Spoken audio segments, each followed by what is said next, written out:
Goeiemôre almal, dit is dan vanoggend 3 April en ons is nou met die verhaal waar Joshua met 'n klein groepie mense bo op die berg is. Ek dink ongeveer 30. Die getal is nie belangrik nie. Die betekenis is belangrik. Dit gaan baie min wees wat aan die einde hierdie bergtop gaan bereik. Onthou, hy was ander berg situasies het ons al oor gelees, en die een wat ek nou aan dink was daar 5000 mense, dit was mans, die vrouens en kinders nie ingetel nie wat hy gevoed het. So dit kon maklik 15-20.000 mense gewees het wat op 'n berg gesit het. Hy was hoër as hulle en hy het vir hulle gepredik. Ons noem dit die bergpredikasie. So daar is baie mense wat die vlak van lering van Joshua bereik. Ons noem dit die vlak van die siel. Eerstens is dit vlees. Jy is 'n mens wat in die vlees vasgevang is. Almal van ons was daar in die wêreld. En iewers een dag besluit jy, maar ek wil nie meer so leef nie. Hier is geen betekenis in my lewe nie. Dit is dan wanneer jy oorgaan en jy begin 'n lewe lei vanuit jou siel. Jy probeer reg lewe. Jy lees die skrif en jy soek antwoorde en jy probeer jou lewe rig volgens dit wat jy lees. Jy haat nie meer mense nie. Jy raak vergewingsgesind. Jy raak al die dinge wat Joshua sê ons moet wees. Dit is die vlak van die siel. Dit is geestelike waarheidsvlak. Eerste ene was 'n natuurlike lewe wat jy gelei het. Nou het jy die natuurlike waarheid geneem, die skrif gelees en die geestelike waarheid van dit begin inneem. Meeste van ons mense wat 'n pad met Vader loop op hierdie aarde is nou daar. En dan gaan jy oor na 'n vlak wat ons noem die hemelse waarheid. En dit is die vlak waar hierdie 30 mense nou is, of wat hulle vir ons voorstel, op hierdie hoë berg waar daar nie baie plek is nie. Dit is maar 'n klein plekkie. En selfs onder hulle het ons nog 'n onderskeiding. Ons het jare wat absoluut rondhuppel en alle vertroue in Joshua het. Wat ons dan nou sê is die werklike suiwer dogtertjie van Sion aan die eindtyd. En dan het ons 'n ander klomp, sy vriende, sy leerlinge, sy apostels of disciples. Hulle is ook daar. Maar hulle is baie bang, hulle het almal hoogtevrees. En hulle wil nie beroer waar hulle nou is nie. Maar hulle is op daai hoogste vlak in hemelse waarheid. Maar die boodskap wat ek net wil oordra is dat daar baie min gaan wees. En as dit jou doelwit is, dan moet jy werk daaraan. Dit is iets waaraan ons moet werk. En daarom wil ek dan vanmôre voor die lesing, wil ek iets noem terwille van die Pasga wat voor ons lê môre aand. Die Pasga word vooraf gegaan deur Joshua, wat tydens die Pasga, maar ons het dit altyd vooraf gedoen, die disippels se voete gewas het. Selfs die een wat hy 'n duiwel genoem het, se voete het hy ook gewas. En hy het opgestaan van die tafel, hierdie duiwel, Judas Iskariot, en hy het Joshua gaan verraai, en hy het geweet hy gaan hom verraai, want hy het vir hom gesê, wat jy wil doen, doen dit gou. Wat beteken dit om voete te was? Ons het dit altyd fisies uitgevoer. By die Pasga het ons 1 of 2 skotels water gehad met 'n handdoek, en dan was ek of ander oudste die mense se voete. En dit is 'n hele lang prosedure wat dan sy betekenis verloor. Want dit is nie 'n fisiese wassing van voete wat belangrik is nie. Die fisiese wassing van voete was 'n daad wat gedoen was deur die laagste orde bediende. As jy van die pad af kom na 'n huis toe en die ou nooi jou in die huis in, dan het 'n bediende gekom, meneer sit daar, bring 'n skottel water en was die voete, die stof van jou kaal voete, of jou sandale, trek hy uit en hy was jou voete. Dit was die wêreldse stof wat afgewas is. In die gees beteken die wêreldse stof en die voete as volg. Die voete is die bereidheid van die hart om in die evangelie te volhard, om Yeshua se leer uit te voer. Dis wat voete beteken, is die bereidheid om die evangelie te doen. Die bereidheid om jou naaste te vergewe. Die bereidheid om dit wat jou naaste aan jou gedoen het hierdie jaar, wat verby is, en wat jy aan hom gedoen het, in nederigheid in jou hart te kom, na jou naaste te stap, en sê, hoorie broer, vergewe my, ek het iets leliks teen jou gedoen hierdie jaar, en dit het gemaak dat ons nie meer vriende is nie. Of ek hoor, dat jy 'n groot probleem met my het, jy sê so en so, dit is getuienis wat dit vir my gebring het. Hoekom? Kan ons dit regstel? Kom ons praat die saak uit. Dit is om voete te was. Nie fisies water en 'n handdoek nie. So ek wil op elkeen 'n baie groot beroep doen. Moenie môre aan Pasga hou as jy nog iets teen jou broer het, of jy weet dat jou broer of suster iets teen jou het, en jy gaan sorteer dit nie uit nie. Want dit sal wees om met ongewaste hande die brood en wyn te benut, of te nuttig. Het is baie belangrik dat ons dit doen. En nou, as ons dit eenmaal 'n jaar kan doen, want dit is waarvoor die voete ingestel was deur Yeshua, waarom kan ons dit nie reg deur die jaar doen nie? Moet ons nou wag tot Pasga voor ons dit doen? Dit is ook nie reg nie, want die woord sê in Matteus 5, doen gou goed. Wees gou goed aan jou naaste, goed wanneer daar 'n stryd tussen broers is en susters. Want as jy dit nie gou doen nie, dan kan daar 'n wortel van bitterheid in daai persoon se hart ontstaan. En dan raak dit onmoontlik om daardie persoon weer te wen vir 'n vriendskap, nog minder vir 'n broederskap. So asseblief vir almal wat luister vanmôre ook op die band, dit is iets wat gedoen moet word. Moenie met ongewaste hande en voete kom eet nie. Onthou dat die eet van die Pasga is net 'n teken. 'n Teken soos wat die water 'n teken is wanneer ek jou doop. Die werklike doop is die innerlike gesindheidsverandering van jou hart, om agter Yeshua aan te gaan vir die res van jou bestaan. Nie net jou lewe op hierdie aarde nie, ook hierna. Dis wat doop beteken. En wat Pasga beteken is dat jy vir die res van jou bestaan sal leef van ongesuurde brood, Yeshua se leer, sonder enige fariseer suurdeeg daarin.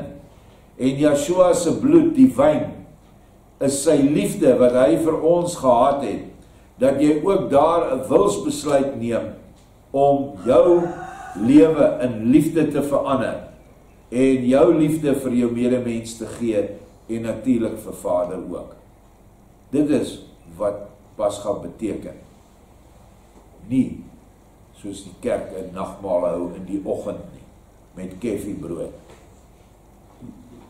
Dit is nie hoe dit veronderstel was deur Yeshua nie. Elke disipel wat daar gesit het in die boventrek, het geweet van die innerlike betekenis. Want Yeshua het dit vir hulle verduidelik. En ons sal dit môre aand weer deurwerk. Nou is ons nog steeds daar bo op die berg en ons lees wat Yeshua vir ons hier wil leer. En dit is nogal 'n baie interessante lering vanmôre. Hoe verskil die manier waarop hy Jara behandel en die manier waarop hy die ander wat daar is by hom op die berg, hoe hy hulle behandel. Hoofstuk 1:3-2, siel, liggaam en gees. Maar uit 'n noordelike rigting begin daar, toe die son ondergegaan het, 'n koue en harde wind waai. sodat almal weer bang word. Onthou, ons lees hierdie as 'n profetiese boodskap vir die eindtyd. 'n Baie harde wind gaan aan die einde van die tyd, wind en gees in Hebreëus is dieselfde woord, ruach, gaan van die noorde af begin waai.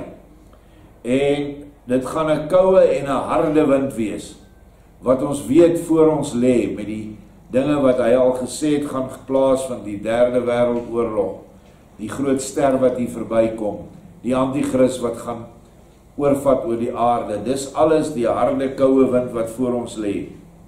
En die hoofman sê, nou, as hierdie wind so in krag bly toeneem, dan sal hy ons uiteindelik tog nog in die afgrond inblaas. En dit is ook nie so ongewoon dat hy so koud is nie. Koud beteken sonder liefde. Joshua sê, laat die wind waai, want dit is sy tyd. Dit moet gebeur. Die eindtyd is die tyd. Dit moet plaasvind.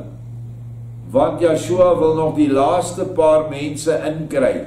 En die enigste manier hoe hulle nog gaan luister is as 'n geweldige verdrukking oor hulle kom. En miljoene gaan dood om hulle. Dan sal daardie wat hy nog spaar, moontlik vir hom vind. So dit is sy tyd. Ons kan nie dit wegwens nie. Bedink daarby egter dat hy nie die meester is wat hom geskape het deur sy wil nie. En hom nou in toom hou of laat waai soos hy dit wil nie. Nog steeds is Joshua in beheer. Die hoofman was met hierdie verduideliking tevrede, maar gaan tog so plat moontlik op die grond lê, en die ander volg sy voorbeeld. Slegs Jara bly volhardend langs my staan en sê, meester, hoe is dit tog dat hierdie mense nog so bang is, terwyl hulle tog sekerlik deur so baie tekens al moes geleer het, dat u ook meester van alle elemente is. Dit verwonder my veral van u eie leerlinge. Ag, as u nie hier was nie, dan sou dit iets wat anders gewees het. Maar nou dat u hier is, verwonder dit my besonders. Meester, gee my die rede vir hierdie verskynsel as u wil. Joshua verduidelik, wel, dit kom deur die ou wêreld, wat nog nie heeltemal uit hulle binneste losgelaat is nie. As dit, soos by jou, al heeltemal uit hulle verban sou gewees het, dan sou hulle net soos jy nie bang gewees het, en sou ook geen angs gehad het nie, omdat die gees sterk genoeg is, om die hele materie te beheers. Kyk, ons staan nou op die top van 'n berg, wat nog nooit deur 'n mens betree is nie. Want soos wat jy sien, is die rotswande aan alle kante so styl, dat daar op 'n natuurlike manier nie na bo en net so min na benede te kom is nie. Jy het gesien hoe, nadat ons met natuurlike krag die helfte van die berg geklim het, elke moontlikheid weggeval het om verder teen die loodregte steilwande na bo te klim. Die hoofman en alle ander het gevra, wat nou? Ek het egter eerste met jou teen die wande uitgeklim, en almal het ons gevolg, sonder om ook maar vermoeid te raak. Hoe was dit dan moontlik? Hier is belangrike woorde, wat hy hier vir ons sê. Onthou, hierdie mense het die fisiese berg uitgeklim, Joshua saam met Jara, die bruid, wat 'n afbeelding is van die eindtyd bruilof, wat die mens met Joshua sal aangaan, wat op die hoogste vlak van geestelike ontwikkeling is, die hoogste vlak van die gees bereik het. En hy sê, niemand het nog ooit op hierdie berg sy voete gesit nie, geen mens nie. En net so is die bruilofsverhaal nou aan die einde van die tyd, wat hier in Suid-Afrika gaan afspeel, het nog nooit voorheen plaasgevind nie. Alles is uniek en nuut. Dit is 'n eerste. Dit was wel 'n eerste dat die apostels die uitstorting van die Heilige Gees beleef het as vlamme op hulle hoofde, toe hulle almal in die bovertrek op die 50ste dag bymekaar was. Maar hier vir ons is 'n ander bedeling gegee. En dit is iets wat nog nooit voorgekom het nie. En dit is Jara wat by Joshua staan, wat nie vrees het nie, wat nou al hierdie dinge verduidelik kry. So sien dit in die gees so in. Sien jy, dit doen die gees in die mens. En as die gees nie wakker is nie, kan die gees dit nie doen nie. Op daardie oomblik het ek die menslike geeste gewek. En dit het hulle vleeslike omhulsels hiernatoe na hierdie top gedra. Maar omdat hulle geeste nog nie gewoond is aan die werk nie, gaan hulle, toe ek hulle loslaat, weer in hulle liggaam slaap, en die siel van die liggaam word met angs vervul. As die gees in hulle hart egter wakker gebly het, sou hy geen angs gehad het nie, want die gees self sou dan die siel met 'n verligte vertroue vervul het, en haar in die hart die vaste oortuiging gegee het, dat die hele natuur hom moet gehoorsaam. Maar omdat dit vanweë die ou wêreld, waaraan hulle siele nog 'n deel daarvan in hulle het, nie 'n duursame plek kon vind nie, ervaar hulle siele ook nog steeds iets van die wêreldse angs, wat jy hier by hulle teekom. Dit geld vir ons, nou aan die einde, dat ons Yeshua se gees volledig in ons laat ontwaak, want dan sal ons geen angs hê nie. As mense nog loop met angs vir hierdie tyd wat voor lê, en bang en vreesagtigheid het vir dinge wat om hulle gebeur, ek sien almal het nou weer so vrees vir hierdie klomp barbare wat nou môre weer alles gaan verwoes wat in hulle pad kom. Waarvoor het jy vrees vir die goed? Is Yeshua nie in jou nie? Het hy nie hierdie plek vir ons geallokeer en afgeseel nie? Is hy nie by jou op die pad waar jy ry nie? Hy is altyd by jou. Moenie vrees vir hierdie dinge nie. Moenie vrees vir wat gebeur in die wêreld nie. Die goed moet gebeur. Dit is die tyd van hierdie wind. Hierdie koue, harde wind van Satan moet waai oor die aarde. Sodat wanneer die wind verby is en die storm het alles afgebreek en ons wat in Yeshua geskuil het staan op, dan is ons in 'n nuwe bedeling. En 'n nuwe bedeling kan nie ontstaan voordat die ou bedeling afgebreek is nie. Ook tot voordeel van hulle. Want as Yeshua nie hierdie periode beëindig het en die mense uit die hel uitgehaal het en hulle weer in die minerale ryk, plante ryk en diere ryk gaan sit het nie, sou hulle vir ewig onder Satan se bestuur gewees het en onder sy invloed. Nou haal hulle uit daai invloed uit.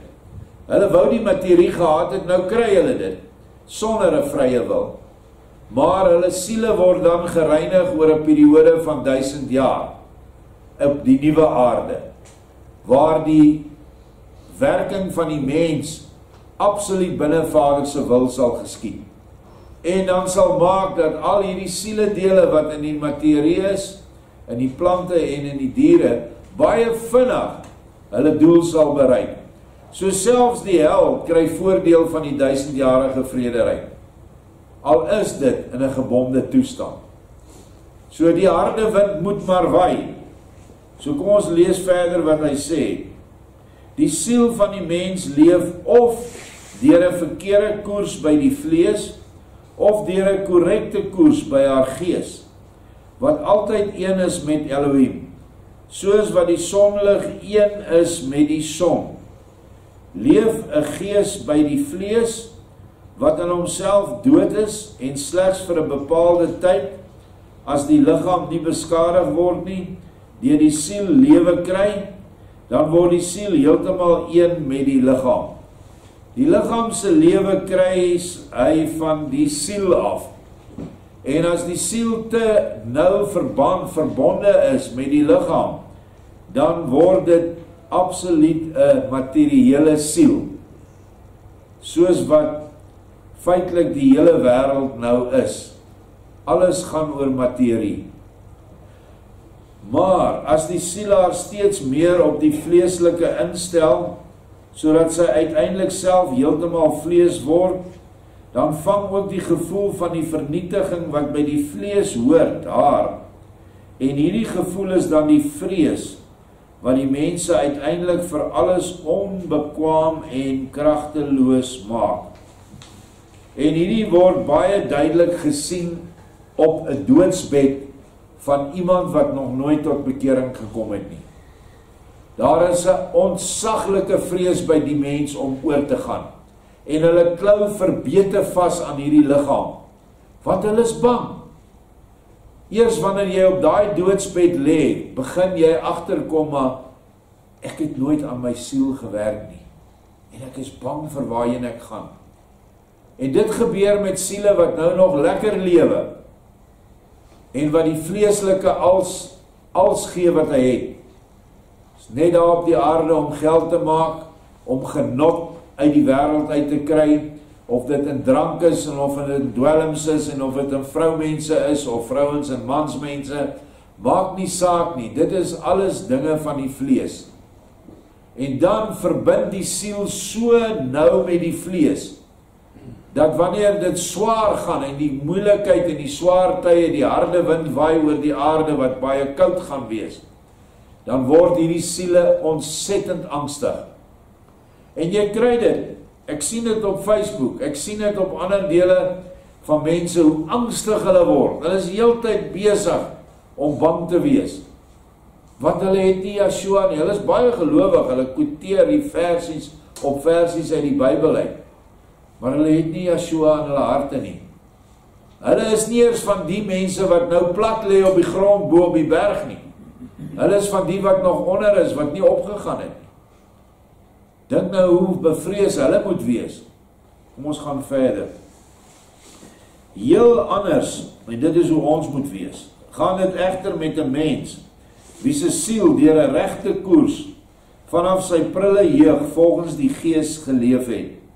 Dan sien die siel van die ewigheid geen moontlike vernietiging van haar nie, of vir haar nie. Haar gevoel lyk na die geaardheid van haar ewig onverwoesbare gees. Sodra die siel loskom van die liggaam en die geestelike dinge aanhang, soos natuurlik wat uit Yeshua se leer vir ons gegee word, dan word die siel gaan oor in die geaardheid van die gees. En niks is meer daar wat haar kan bang maak nie. Sy vrees niks. Sy kan geen dood meer sien en voel nie, omdat sy een is met haar ewig lewende gees, wat meester is oor die hele sigbare natuurwêreld. En die verstaanbare gevolg vir die mens wat nog in die vlees lewe, is dat hy geen angs meer het nie. So hierdie mens is in die vlees, maar hy leef nie meer in die vlees nie, hy leef in die gees. Want waar geen dood is nie, is daar geen vrees nie. Daarom moet mense hulle ook altyd so min as moontlik bekommer oor wêreldse sake, maar slegs sorg dat hulle siel een word met die gees, en nie met die vlees nie. Wat beskryf Yeshua hier? Hy beskryf die hemelse huwelik, die huwelik tussen siel en gees. En dit is die bruilof wat vir die einde van die tyd voorberei word vir ons. Meeste mense oor die 2000 jaar wat verby is, het dit eers bereik na hulle dood. Wanneer hulle dan in 'n wêreld is waar daar nie meer vlees is nie, dan herken hulle siele dadelik vir Yeshua, en dadelik word hulle gereinig, en word hulle dan een met Yeshua aan die ander kant. Bitter min van hulle het oor hierdie afgelope 2000 jaar die eenwording bereik voor hulle dood. Wel het die apostels, ek weet nie hoeveel van hulle dit bereik het nie, maar hulle was op 'n ontsettende hoë vlak. En het hulle ook oorwinning. Onthou, hierdie is in die begin van hulle leer met Yeshua. Hulle is nog bietjie oningelig. Hulle moet nog baie sterker word. Jara het dadelik die krag, want sy het net die liefde in haar. Die apostels het nog te veel van hierdie wêreldse goed in hulle gehad, net soos wat ons dit het. Die wêreldse dinge van die kerk, die wêreldse dinge van die Babyloniese stelsel waarin ons is, die geldstelsel, ons het te veel van dit nog in ons, wat 'n klein kind nie het nie, want hulle was nog nie daar nie. So ons moet dit afleer. Daar is 'n verhaal in die Nuwe Openbaring, meer na die einde toe van Yeshua se leer, eintlik kort voordat hy gekruisig is, stap die klomp disippels af, hulle het almal daar in 'n ou bouvallige huis, het hulle skuiling gesoek, en hulle is almal, Yeshua sê, julle moet almal afsonder en julle innerlike versterk. En hulle stap toe in 'n rivierloop af, droë rivierloop, en skielik steek daar 'n storm op, en hier kom hierdie geweldige stroom water af. En hulle spring almal op die klip, op 'n rots. En die water styg net al hoe hoër, en hulle sien, hulle gaan nou hier verdrink, en hulle bid. Maar hulle bid almal tot die God van die Ou Testament soos ons hom ken. Jahwe almagtig wat daar in die hemele is. Maar die water styg net, en uiteindelik kom Johannes, en hy sê, mense, wat doen ons? Kom ons roep Yeshua aan. En hulle roep Yeshua daar, net daar en dan aan. Onmiddellik sakkie water. En dit was vir my 'n bewys dat ons is tog nooit op hulle vlak kan ons wees nie. Want Yeshua is nie hier in die vlees om ons te onderrig nie. En selfs hulle wat 3,5 jaar dan by hom was, het nog steeds verlei geraak, en die ou godsdiens het nog vasgesit in hulle. Hoeveel te meer sit die ou godsdiens van die kerk nie in ons vas nie? Hoe is ons verhouding ten opsigte van Yeshua? Glo ons werklik dat hy absoluut die Alfa en die Omega is, dat hy die enigste God is? Ons sê dit dalk, maar is ons lewens en ons gebedslewe veral ingestel slegs op Yeshua? Dit is maar die vraag wat elkeen moet beantwoord. Want, wat baat dit die mens vir sy vlees, as hy vir sy vlees die hele wêreld sou wen, maar daardeur sy siel sou skaad? Want ook die hele wêreld, wat ons nou taamlik ver kan beskou met haar ligkasteel vergelykende pragt, sal vergaan, en hierdie hele hemele met haar sterre ook op haar tyd. Maar die Gees sal ewig bly, net soos elkeen van my woorde. Maar die mense wat heeltemal een geword het met die wêreld, is onuitspreeklik moeilik om te help. Want hulle sien en vestig hulle lewe op die ydelle dinge van die wêreld. Lewe in 'n deurlopende vrees en is uiteindelik geestelik heeltemal ontoeganklik.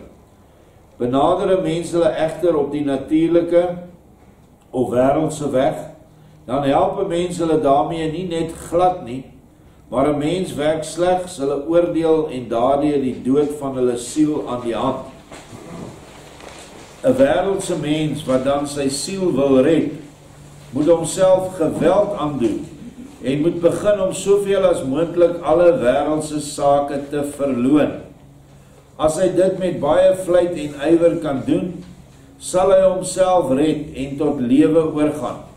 Doen hy dit egter nie, dan kan hy op geen ander manier gehelp word as deur baie wêreldse lyding nie, sodat hy kan leer om die wêreld met haar heerlikheid te verag, om tot Elohim te bekeer en so begin sy gees in hom te soek en om meer en meer met sy gees te verenig.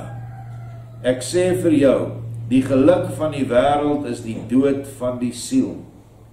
Sê my nou, allerliefste Jara, of jy dit alles goed verstaan het. So baie mense het hier by ons beland, wat die geluk van die wêreld gehad het. Ek dink aan mense wat 'n baie sterk besigheid gehad het. Hulle het die beste karre gekoop, die beste trokke vir hulle besigheid.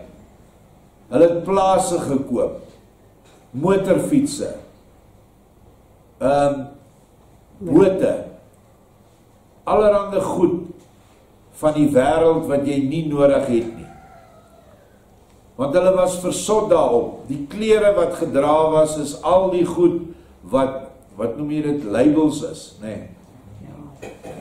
Dra nie gewone klere soos wat ons arme mense dit by die goedkoop winkels gaan koop nie, of ons dra meestal klere wat hier uit Philadelphia Ark Boutique uitkom, klerehuis van Bets. Nee, dit moet naamklere wees. Ek moet 'n Jeep t-shirt hê.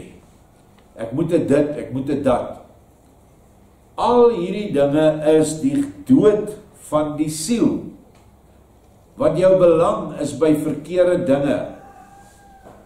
Jou belang moet wees by jou arm volksgenoot wat besig is om te vergaan. En jou hand moet uitgestrek wees na hom toe.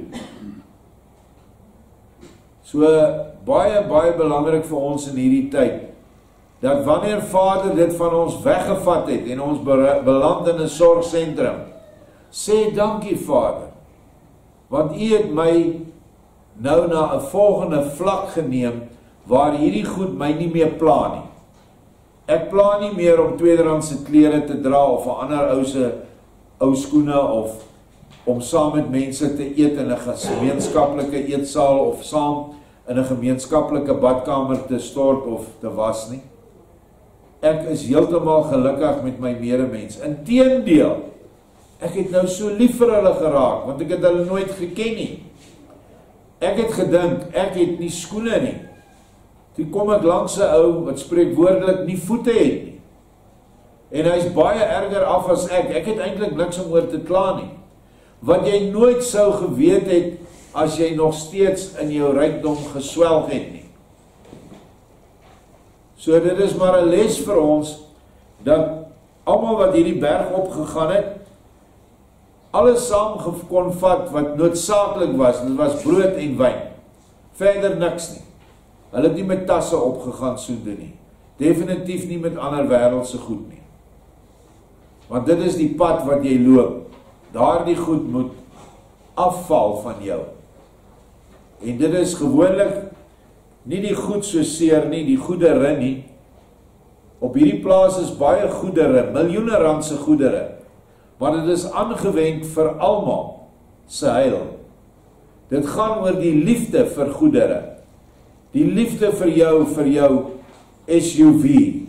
Die liefde vir jou pragtige huis, om almal daarin uit te nooi en te spog met alles wat jy daarin het. Dit gaan nie oor die plek waar jy bly nie, dit gaan oor die liefde vir daai plek. En die liefde vir geld. Dit is wat ons moet verkoop en Yeshua volg. Baie ernstig daarna kyk. Nou ons lees die volgende hoofstuk, is nie lank nie, die weg tussen hemele en aarde. Nou doen hy met haar iets in hoofstuk 1:3 met Jara.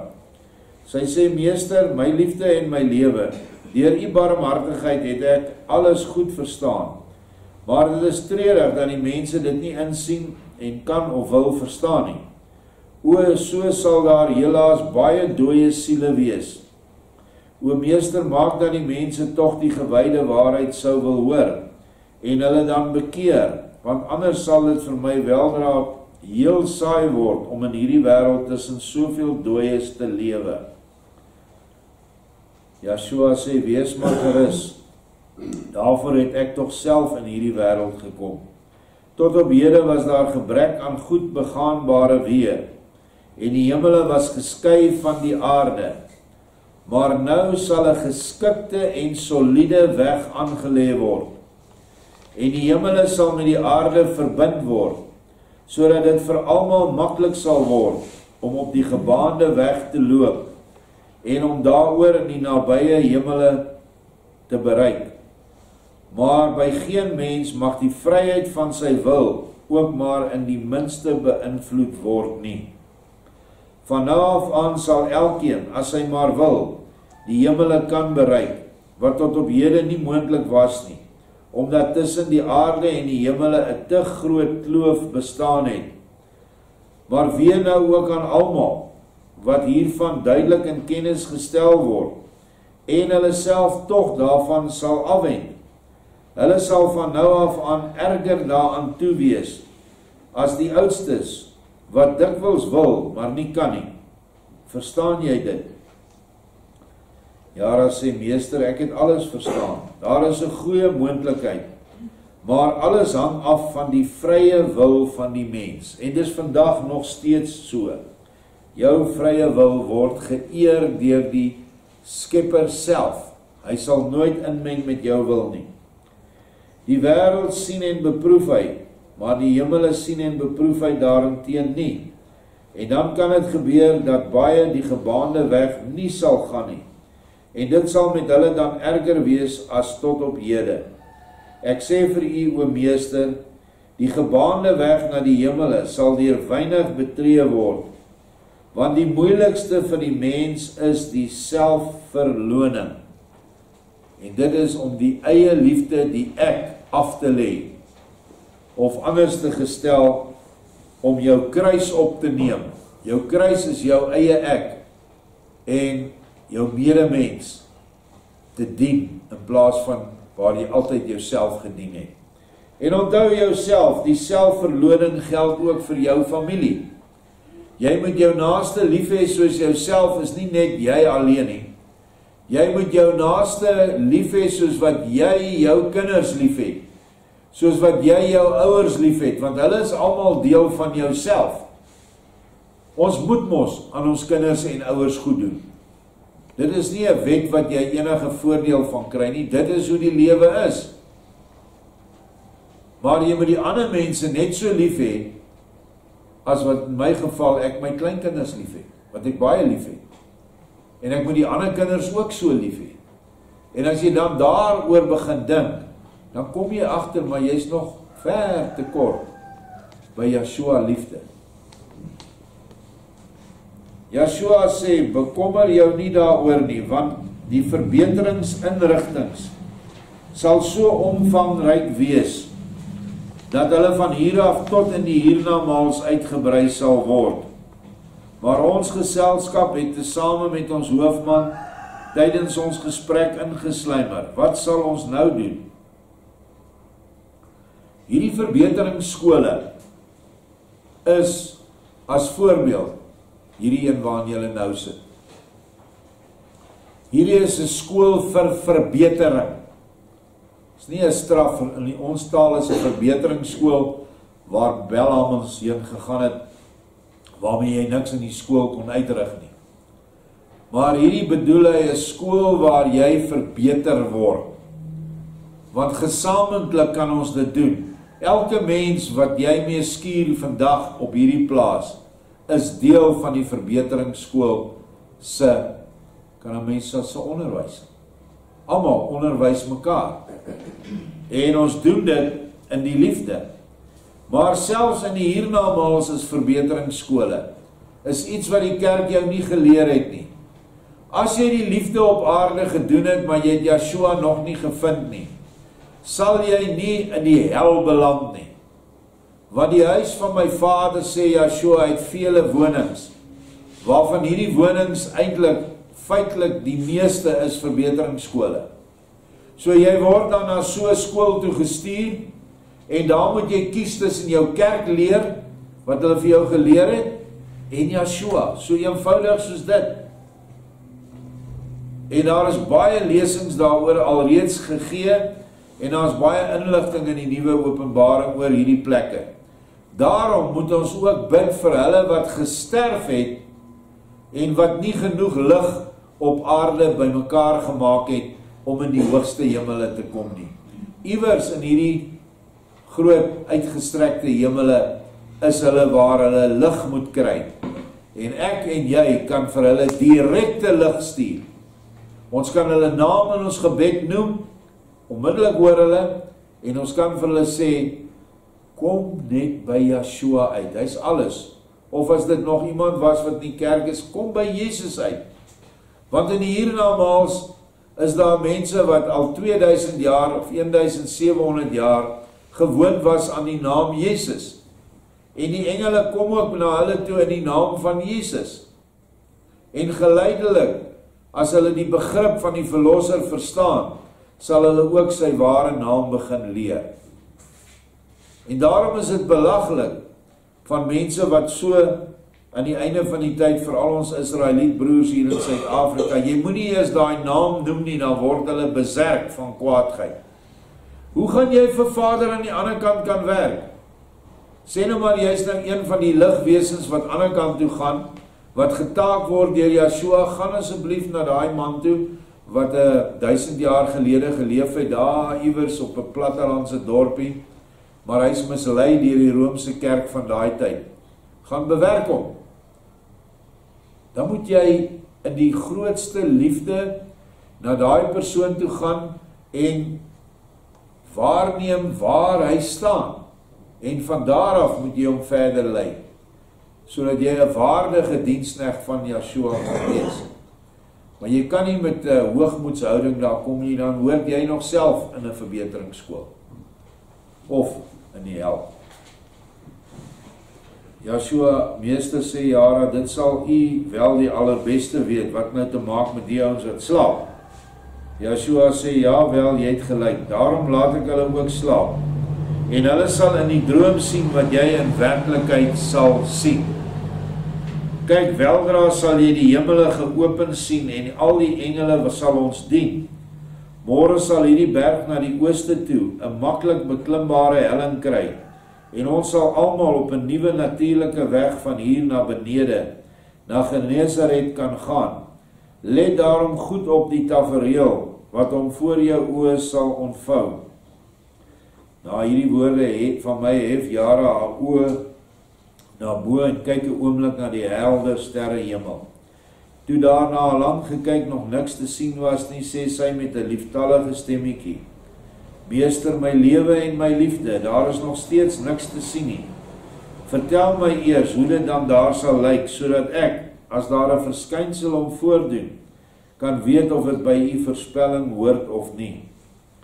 Yeshua sê, my liewe Jara, jy moet baie meer met jou hart na bo kyk, as met die oë wat in jou kop sit. Dan sal jy baie gou in die heerlikste lig wonder sien. Probeer dit maar eers, dan kan jy jou dadelik daarvan oortuig, dat ek altyd gelyk het en die volle waarheid praat. Na my instruksie hef Jara nou meer haar hart omhoog as haar oë, en kyk, dadelik open al die hemele vir haar, en tallose skare engele van Elohim sweef in die heerlikste lig na benede na die aarde en sing. Sy hemele bedou die regverdiges op hierdie aarde met alle barmhartigheid, want heilig is hy wat haar die aarde betree tot verlossing van diegene wat gevalle is, nog voor daar in die diepe oneindigheid 'n son gegloei het, in die barmhartige lig van Elohim. Mensekinders deur Satan opgevoed, neem hy en maak hulle tot kinders van sy liefde. En dit is wie ons is.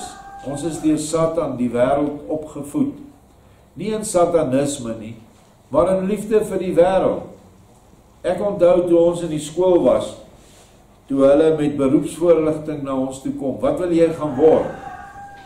Het ons die eerste vraag is gevra, watter jobs maak die meeste geld? Want ons wil geld maak. En dit is hoe ons dan ons beroep uitgekies het. Baie min mense het werklik 'n gevoel gehad, hoorie, maar ek wil mense se lyding ophef, ek wil 'n dokter word, of ek wil diere se lyding ophef, ek wil 'n veearts word. Meeste van ons het die wêreld gesoek, en ons is opgevoed deur die wêreld. Of jy deur 'n universiteit gaan of wat, die wêreld, Satan voed jou. Alles gaan oor jou. Jy moet die sterkste en die beste en die voorspoedigste wees in jou werk. Want dis wat Babylon soek. Die engele sê, daarvoor aan hom alleen alle eer, alle roem en alle lofprysinge. Want alles wat hy doen is wel gedaan, en sy orde bestaan uit liefde gepaard met die hoogste wysheid. Daarom is slegs hy heilig, en voor sy naam moet alle knieë hulle buig in die hemel en op die aarde en onder die aarde. Amen. So daar is wesens met 'n godsbesef wat onder die aarde woon. En as jy die nuwe Openbaring deurlees, sal jy met hulle te doen kry. As jy die boek Henog lees, wat in die boek van herinnering is, sal jy sien dat Henog met hulle te doen gehad het. En die grootste gros van hierdie wesens wat 'n godsbesef het, wat onder die aarde is demonies, satanies, klone, verbasteringstipes, wat Satan in sy boosheid probeer het om die orde van die aarde, die geskape orde te vernietig. Maar selfs hulle gaan onder Yeshua se oordeel kom en gaan dit nie vryspring nie. En dit gebeur nou voor ons. Baie ernstige goed gaan nog van onder die aarde uitkom op hierdie aarde in die volgende paar, wil ek amper sê maande, maar definitief in die volgende jare. En ons gaan ons doodskrik, want ons weet nie van die goed nie. Satan het dit van ons weggehou. Maar nog moet dit ons nie angs en vrees bring nie, want ons is in Yeshua en hy het al hierdie goed reeds oorwin by Golgotha. En ons moet net in sy liefdesorde bly. Dit is al beskerming. Help nie jy gaan ander goed soek nie, help nie jy gaan weermagte en lugmagte soek om jou te beskerm nie. Trump sal jou nie beskerm nie. So baie mense in hierdie land dink, Trump is nou die nuwe Yahweh wat ons gaan beskerm. Dat hy gebruik gaan word as 'n instrument om sekere goed van Satan reg te stel, het ek nie 'n probleem nie. Maar ons verlosser bly Yeshua. Amen. En niemand mag sy plek inneem nie. Baie dankie.